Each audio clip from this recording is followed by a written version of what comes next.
Hello friends, আজকে নবরত্ন পোলাওয়ের recipe share করব। এর জন্য প্রথমে কড়াইতে সাদা তেল দিয়ে তাতে কাজু কিশমিশ ভেজে নেব। তারপরে ওই তেলে পনির দিয়ে ভেজে নেব। কাজু কিশমিশ আর পনির ভাজা হয়ে গেলে তার মধ্যে একটু দিয়ে দেব ঘি দেওয়ার পরে 4-5টা এলাচ ফোড়ন দিয়ে দেব। এলাচগুলো ফেটে গেলে তাতে দিয়ে দেব পেঁয়াজ কুচি আর ক্যাপসিকাম।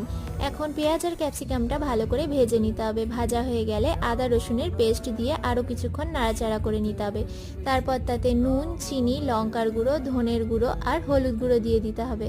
আর দিতে হবে টমেটো সস। ওটা দিয়ে একটু নাড়াচাড়া করে তার মধ্যে সিদ্ধ করে রাখা ফুলকপি, গাজর আর মটরশুঁটি দিয়ে দিতে হবে। তারপরে তার মধ্যে ভেজে রাখা কাজু কিশমিশ আর পনিরগুলোও দিয়ে দিলাম। এখন এর মধ্যে ভাত মিশিয়ে ঘি দিয়ে নাড়াচাড়া করে নামিয়ে নিলেই রেডি নবরত্ন পোলাও।